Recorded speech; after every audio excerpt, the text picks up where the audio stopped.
Salam, perkenalkan nama saya Artica Mangera, NIM 201181133, kelas C11.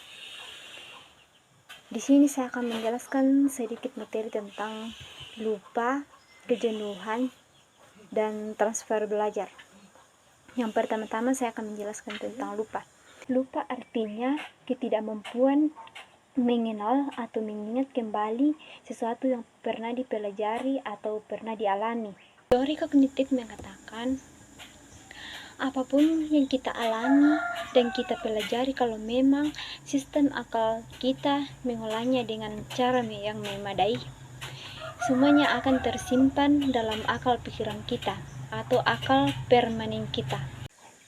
Tetapi karena apa yang kita alami sekarang bertolak belakang dengan teori tersebut, karena apa yang kita pelajari dengan tekun, dengan sungguh-sungguh, malah susah untuk diingat dan mudah untuk dilupakan.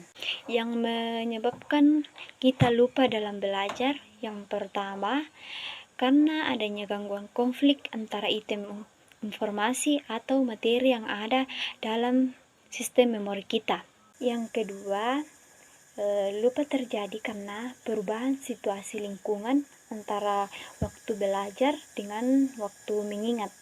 Dan yang ketiga, lupa dapat terjadi karena perubahan sikap, minat siswa terhadap proses dan situasi belajar tertentu. Yang keempat, materi pelajaran yang dikuasai tidak pernah digunakan atau tidak pernah dilafalkan. Yang kelima, adanya perubahan syaraf otak. Cara atau kiat dalam mengurangi lupa dalam belajar. Yang pertama, belajar lebih, artinya upaya belajar melebihi batas penguasaan dasar atas materi.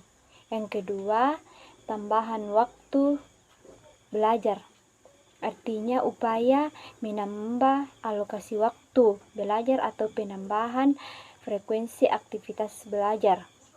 Yang ketiga, pengaruh letak bersambung, artinya siswa dianjurkan menyusun daftar kata-kata yang harus diingat.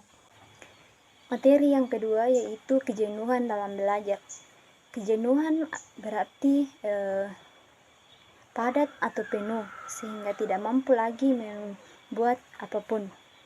Jenuh juga bisa diartikan bosan. Ya, faktor penyebab kejenuhan yang pertama, tidak didukung oleh lingkungan dan iklim. Yang kedua, tidak adanya dukungan dari luar diri siswa. Yang ketiga, adanya konflik dalam lingkungan yang tidak cepat diselesaikan. Yang keempat, keterpaksaan dalam aktivitas belajar. Cara mengatasi kejenuhan dalam belajar, yang pertama, melakukan istirahat dan mengkonsumsi makanan, minuman yang cukup. Yang kedua, mengubah dan menata kembali tempat belajar siswa.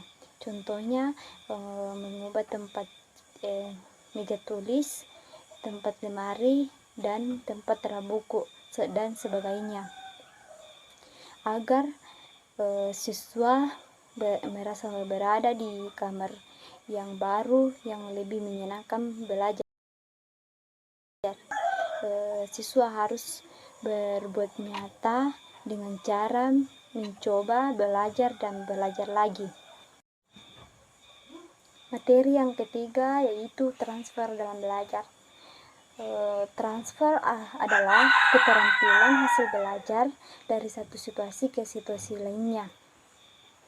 Jenis transfer belajar yaitu yang pertama, transfer positif, transfer negatif, dan transfer vertikal, dan transfer lateral.